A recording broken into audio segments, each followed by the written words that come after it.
अगर आप ये सोचते हैं कि बाहरी प्रदूषण से बचने के लिए घर में रहना पर्याप्त है, तो यह धारणा हो सकता है कि पूरी तरह से सही नहीं हो।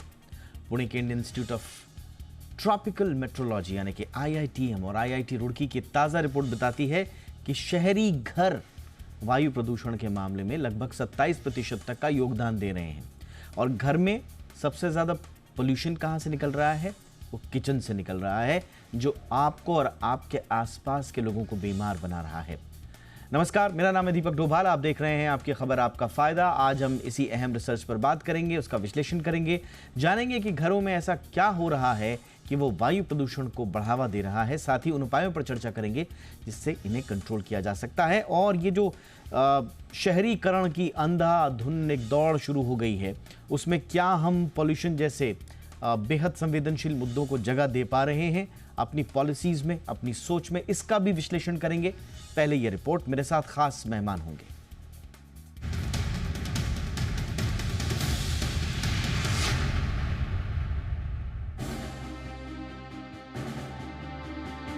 क्या आपने कभी सोचा है कि घरों की चारदीवारी भी वायु प्रदूषण का बड़ा स्रोत हो सकती है? अगर नहीं तो IITM और IIT रुड़की की हालिया रिपोर्ट आपको चौंका सकती है। ताजा रिसर्च में यह बात सामने आई है कि शहरी घर भी वायु प्रदूषण को बढ़ाने में अहम भूमिका निभा रहे हैं। IIT रुड़की और IITM के रिसर्च के मुताबिक शहरी घर वायु प्रदूषण में 27% तक का योगदान करते हैं। शहरी घरों में प्रदूषण का मुख्य स्रोत घरेलू ईंधन का इस्तेमाल है, जिसमें लकड़ी, कोयला या कुकिंग गैस शामिल है, जो पॉल्यूशन को सबसे ज्यादा बढ़ाते हैं। यही नहीं, घरों में AC और अन्य उपकरणों से निकलने वाला उत्सर्जन शामिल है, जो PM 2.5 जैसे खतरनाक सूक्ष्म कणों को बढ़ाता है। ये कण हमारे स्वास्थ्य पर गंभीर असर डालते हैं। IITM और IIT रुड़की की रिसर्च के मुताबिक कानपुर और प्रयागराज समेत देश के 29 शहरों में आवासीय उत्सर्जन का स्तर PM 2.5 प्रदूषण पर हावी था, जबकि दिल्ली सहित 9 शहरों में ट्रांसपोर्ट वायु गुणवत्ता को खराब करने के मामले में सबसे अहम योगदान दे रहा था। जहां गाड़ियों के धुएं से PM 2.5 प्रदूषण का 55% हिस्सा था, 53 शहरों में हवा के स्तर PM 2.5 प्रदूषण के विश्लेषण से पता चलता है कि उत्सर्जन का बड़ा हिस्सा आवासीय ईंधन के इस्तेमाल और गाड़ियों से निकलने वाली धुओं की वजह से होता है। कुल मिलाकर पश्चिमी और दक्षिणी भारत में आवासीय क्षेत्र 13 शहरों में प्रदूषण फैलाने को लेकर इसमें सबसे बड़ा योगदान दे रहे थे। 8 शहरों में इंडस्ट्री तो 4 शहरों में ऊर्जा क्षेत्र प्रमुख वजह रहे। पुणे पश्चिमी भारत के उन शहरों में से एक रहा जहां औद्योगिक क्षेत्र ने PM 2.5 प्रदूषण में सबसे अधिक योगदान दिया।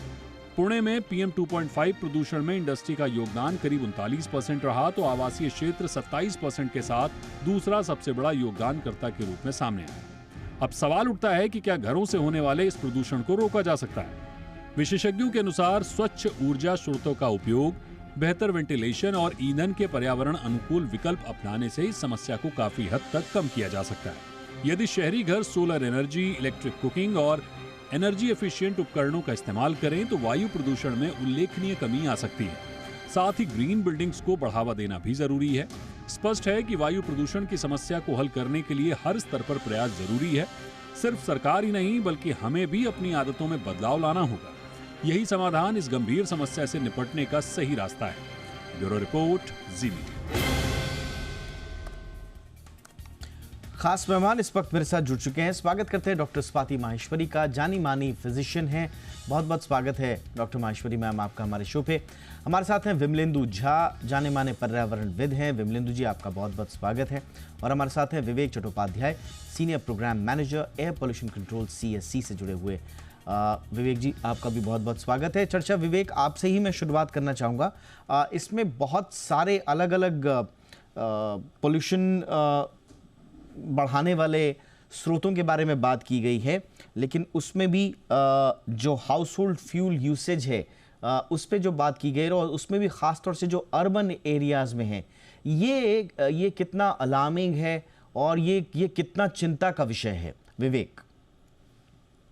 देखिए, इंडोर एयर पॉल्यूशन या जो घर में ईंधन जलाया जाता है उससे जो प्रदूषण होता है, उसके हेल्थ इफेक्ट्स जो होते हैं उसके बारे में हमेशा ये स्टडीज बताते थे ट्रेडिशनली कि वो आउटडोर एयर पॉल्यूशन के इफेक्ट से भी ज्यादा होते हैं, क्योंकि वो एकदम क्लोज एटमॉस्फेयर में मतलब एक्सपोजर लेवल होता है, महिलाएं और बच्चे प्रभावित होती हैं। तो इंडोर एयर पॉल्यूशन हमेशा से ही बहुत बड़ा मुद्दा रहा है परंतु धीरे धीरे जैसे एलपीजी या पाइप नेचुरल गैस का इस्तेमाल बढ़ा है, तो कैरोसिन, कोल, लकड़ियां या जो गोबर के कंडे जलाए जाते थे उसमें कमी आई है। परंतु अभी भी देखा जाता है कि उस तरह से विस्तार नहीं हुआ है इसका। और दूसरे फैक्टर्स भी इसमें काम करते हैं कि मान लीजिए अगर आपका शहरी क्षेत्र में घर है, एलपीजी भी आप इस्तेमाल करते हैं, तो एलपीजी स्वच्छ ईंधन है, परंतु उससे भी प्रदूषण निकलता है। कार्बन मोनोऑक्साइड निकलेगा, नाइट्रोजन ऑक्साइड निकलेगा, अगर प्रॉपरली बर्न नहीं होता है, बर्नर की डिजाइन उस तरह की नहीं है। तो मेरे ख्याल से इनोवेशंस की भी जरूरत है। और मुद्दा ये भी है कि अगर इलेक्ट्रिक कुकिंग में शिफ्ट हुआ जा सके, चूंकि एक काफी बिहेवियरल चेंज की जरूरत पड़ेगी, परंतु वो भी एक रास्ता है कि फ्यूचर में हम उस दिशा में आगे बढ़े ताकि प्रदूषण के स्रोत में लगाम लगाया जाए। परंतु बड़ी प्रमुख बात यह है कि जो गरीब तबके के लोग हैं जो महंगे ईंधन का इस्तेमाल नहीं कर सकते, उनके लिए हम सप्लाई और उनके लिए प्राइसिंग, अफोर्डेबिलिटी हम कैसे एंश्योर कर सकें, ये एक बहुत बड़ा मुद्दा है। ये एक इम्पॉर्टेंट बात है विमलेंदु जी। ये जो इम्पॉर्टेंट एस्पेक्ट है इस पूरे चर्चा का, उसमें हम आज भी एनर्जी पॉवर्टी की बात कर रहे हैं। अब शायद उसमें हमारी सरकारों के पास या तंत्र के पास इतना विजन है या नहीं है कि वो इस इशू को इतना वृहद रूप में देख रहे हैं या नहीं देख रहे हैं। But lack of access to clean and affordable energy options तो हर हाल में देने ही होंगे। अगर ये एनर्जी पॉवर्टी बनी रही तो स्वाभाविक रूप से एक तबका उस कम खर्चीले स्रोत की तरफ जाएगा ही जाएगा। देखिए, पूरे विश्व में जब क्लाइमेट चेंज के बारे में चर्चा होती है और जिम्मेदारी की बात होती है, तो बहुत बार दोषारोपण जो है वो किया जाता है कि अभी भी भारत जैसे देश जो विकासशील देश हैं, वो अभी भी अपना उनका जो डिपेंडेंस है लगभग 50% से 70% तक डिपेंडेंस जो है वो कोल के ऊपर है, जो कि हम ओवरऑल एनर्जी के बारे में बात करते हैं। और बाकी जो सोर्सेस हैं, चाहे वो लकड़ी जलाने का बात हो, बाकी जो ईंधन हम घर के अंदर के बारे में बात करते हैं, तो वो तो है ही कि राइट टू एनर्जी एक बहुत ही एक इंपॉर्टेंट एस्पेक्ट है। क्योंकि एनर्जी का मतलब ये सिर्फ एनर्जी नहीं होता है, एनर्जी का मतलब बहुत सारे और इश्यूज हैं, चाहे वो हेल्थ केयर हो, चाहे वो एजुकेशन हो, चाहे वो मोबिलिटी हो, बहुत सारे इश्यूज पे उसका इंपैक्ट होता है। इवेंचुअली ऑफ कोर्स इंडिया जैसे देश को भी रिन्यूएबल एनर्जी की तरफ बढ़ना है, जो कि हमारा कमिटमेंट है। जब हम कहते हैं कि हम नेट जीरो की तरफ 2070 में बढ़ना चाहते हैं और 2030 तक लगभग 50% हमारे एनर्जी का जो कंजम्पशन होगा वो रिन्यूएबल सोर्सेज से होगा। लेकिन वर्तमान में जो स्थिति है वो तो हम एक राष्ट्रीय लेवल पे एक हम बात कर रहे हैं। लेकिन जब हम घरेलू तौर पे बात करते हैं, डोमेस्टिक लेवल पे बात करते हैं, domestic in the sense in terms of India या फिर domestic in terms of with in the house hold also, वहां भी एनर्जी पॉवर्टी की समस्या है। क्योंकि अफोर्डेबिलिटी जो है बहुत अफोर्डेबिलिटी एंड एक्सेस, क्योंकि अगर आप देखें आज का हमारा कॉन्वर्सेशन बहुत लेवल पे अर्बन सेंटर्ड है। अर्बन सेंटर्स में लकड़ी जलाने का या फिर गोबर जलाने का या फिर केरोसिन जलाने की प्रथा जो है बहुत लेवल पे खासकर बड़े शहरों में कम हो गया है। लेकिन उसके बावजूद जो है अगर आप देखें, क्योंकि अगर हम अर्बन का मतलब सिर्फ अर्बन रिच नहीं होता है, अर्बन पुअर भी होता है। और 50% से ज्यादा जनसंख्या जो है, चाहे वो दिल्ली शहर मान लें या फिर बहुत सारे और शहरों में देखें, तो वो अनऑथराइज्ड कॉलोनीज या छोटे छोटे इलाकों में रहते हैं, एक बहुत ही निम्न डिसएडवांटेज कम्युनिटीज में रहते हैं। और वहां भी जो एनर्जी का यूज है, चाहे वो अपने आप को गर्म रखने के लिए हो या फिर अपने खाना बनाने के लिए हो या फिर इवन प्रकाश या रोशनी के लिए हो, क्योंकि बहुत सारे शहर अभी भी ऐसे हैं जहां पे 24 घंटे बिजली की व्यवस्था नहीं है। और उस दौरान चाहे वो केरोसिन हो या बाकी जो सोर्सेस ऑफ एनर्जी है जो कि एनवायरमेंट फ्रेंडली नहीं है, उनके पास और कोई ऑप्शन नहीं। तो जब हम बात करते हैं एयर पोल्यूशन की, तो उसको हमें इक्विटी और जस्टिस के नजरिए से भी देखना पड़ेगा कि एयर पोल्यूशन की जिम्मेदारी सबों की है ठीक करने की, लेकिन गरीबों की जिम्मेदारी के बारे में जब हम बात करते हैं, उनके लिए उनकी पॉवर्टी को एलिविएट करना, अपने जीवन यापन को की रक्षा करना शायद ज्यादा इंपॉर्टेंट है बनस्पत की पर्यावरण के बारे में सोच रखना। और ऑफ कोर्स इसका मतलब यह भी है कि स्वास्थ्य पे इसका इंपैक्ट पड़ता है। ये सिर्फ पर्यावरण बचाने की बात नहीं है, स्वास्थ्य पे इसका इंपैक्ट है। लेकिन क्या करे, भूखा क्या करे तो करे क्या? नहीं, एब्सोल्युटली। देखिए, ये जो अर्बन एरियाज में जो इंडोर पोल्यूशन का इशू है, रूरल एरियाज में तो हम कई बार इस पर बहस कर भी चुके हैं, चर्चा के दायरे में यह आता भी रहता है। अर्बन में इसलिए इंपॉर्टेंट है, और उसमें भी ये दोनों दायरे आपको समझना इसलिए आवश्यक है, जैसा विमलेंदु जी ने कहा कि जो हाई इनकम ग्रुप्स हैं, जो अमीर लोग हैं आप कह सकते हैं, उनके पास तो तरह तरह के इंडोर इक्विपमेंट होते हैं, टेक्नोलॉजी इंटरवेंशंस होते हैं, वेंटिलेशन बहुत अच्छा होता है, वो थोड़े से बच भी जाते हैं इसमें। उनके लिए हाउस पार्टीज़ में अगर कुछ तंदूरी बनाना है या बारबेक्यू करना है तो वो एक लग्जरी का हिस्सा हो सकता है। लेकिन उसी अर्बन एरियाज़ में जो झुग्गी झोपड़ियों में रहने वाले लोग हैं, उनके यहाँ तो लकड़ी जलाना आज भी मजबूरी का सौदा है। डस्ट जो आसपास के छोटे जो कॉलोनीज़ हैं, जो लो इनकम ग्रुप्स की जो कॉलोनीज़ हैं, उनमें जो डस्ट आ रही है डेवलपमेंट की वजह से, उसको रोक पाने में वो लोग असमर्थ हैं। वेंटिलेशन का जिसका मैंने जिक्र किया, प्रॉपर वेंटिलेशन नहीं होता है। कम जो सस्ते घर होते हैं उनमें वेंटिलेशन की स्थिति नहीं होती है, और इस वजह से ये इंडोर पॉल्यूशन की समस्या बनी हुई है। डॉक्टर स्वाति माहेश्वरी मैम, ये मामला बड़ा है क्योंकि हर साल WHO की रिपोर्ट बताती है, वर्ल्ड इकोनॉमिक फोरम की रिपोर्ट बताती है कि 30 लाख से ज़्यादा लोग एनुअली मर जाते हैं इंडोर पॉल्यूशन से, और उसमें भी जो भारत जैसे देश हैं उनमें ये तादाद बहुत ज़्यादा है। कैसे इनको टैकल करें मैम, और ख़ास तौर से अर्बन एरियाज़ में क्या प्लानिंग हो ताकि लोगों के स्वास्थ्य सलामत रहें?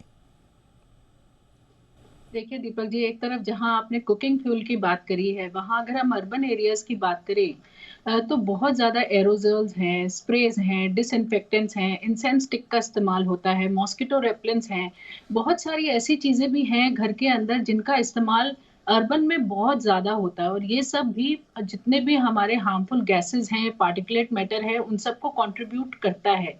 वहीं अगर अब आप देखें तो जैसे अगर आप घरों की भी बात करें अर्बन सिटीज में, तो वेंटिलेशन क्योंकि इतना ज्यादा बिल्डिंग्स होती जा रही हैं नेक्स्ट टू ईच अदर, कि वेंटिलेशन भी अब उतना अच्छा नहीं रहा है जैसे कि पहले होता था। तो वो भी एक बहुत बड़ा कारण है। साथ ही स्मोकिंग करना या सिगार स्मोक करना, ये सब चीजें भी जब आप घर के अंदर ये सब चीजें करते हैं तो ये भी एक प्रदूषण का बहुत बड़ा कारण है जो इंडोर प्रदूषण की तरफ कंट्रीब्यूशन करता है। तो बहुत सारी ऐसी चीजें हैं जिनकी तरफ हमें ध्यान देने की जरूरत है।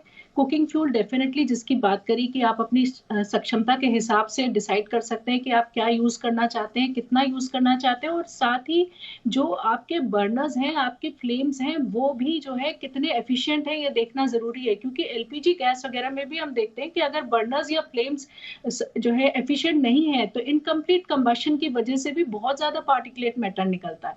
तो ये चीजें डेफिनेटली देखने की जरूरत है। वहीं आपको, जैसे आपने कहा, वेंटिलेशन जितना हम कर सकते हैं, जिस टाइम एक्यूआई लेवल अच्छा है उस टाइम आपको वेंटिलेट करने की जरूरत है अपने घर को। इंडोर प्लांट्स अगर आप लगा सकते हैं, जिस तरह से स्नेक प्लांट्स होते हैं, स्पाइडर प्लांट्स होते हैं, जो कुछ थोड़ी बहुत हेल्प करते हैं, तो उनका प्रयोग किया जा सकता है। और वहीं एयर फिल्टर्स जो लोग अफोर्ड कर सकते हैं, वो भी अगर हीपा फिल्टर्स या एक्टिवेटेड कार्बन फिल्टर्स जो आते हैं उनका अगर प्रयोग करें तो उससे भी जो है पोल्यूशन कम होता है। लेकिन बहुत सारी चीजें ऐसी हैं जैसे कि गार्बेज डिस्पोजल करना या घर में इन चीजों का इस्तेमाल नहीं करना जो कि पोल्यूशन को और एड ऑन कर रही है, ये अपने हाथ में है जो कि हम कर सकते हैं। तो इसकी तरफ जरूर ध्यान दें। और साथ ही देखिए, अपना इम्यूनिटी बढ़ाना ये बहुत जरूरी है, क्योंकि पोल्यूटेंट्स में हम हैं, ये हमें पता है। हार्ट अटैक का रिस्क बढ़ रहा है, हाइपरटेंशन की बात करें, अस्थमा, ये सब चीजें बढ़ रही हैं। तो एक तरफ से हमें एक्सरसाइज करना, हमें अच्छी डाइट, ये आपने बिल्कुल सही कहा कि एक तरफ जहां पॉलिसी इंटरवेंशन या इंडिविजुअल लेवल पर अवेयरनेस की जरूरत है, उतना ही इस पूरे प्रॉब्लम से लड़ने के लिए इम्यूनिटी पर काम करना भी बहुत ज़रूरी है। एक छोटे से ब्रेक के लिए मैं रुक रहा हूँ, और ब्रेक पर हम जाने के बाद तीनों एस्पेक्ट्स पर बात करेंगे। सोसाइटी लेवल पर भी हम बातचीत करेंगे, खासतौर से अर्बन, क्योंकि ये सेंट्रिक हमारी ज़्यादा है इस पर, इसलिए हम पॉलिसी इंटरवेंशन, साथ ही साथ इसमें समाज और इंडिविजुअल क्या कर सकते हैं, और साथ ही साथ में इंडिविजुअल लेवल पर हमें ऐसा क्या करना है कि हमें इसके दुष्प्रभाव कम से कम झेलने पड़ें, इसके लिए क्या करना होगा। छोटे से ब्रेक के बाद चर्चा को आगे बढ़ाएंगे।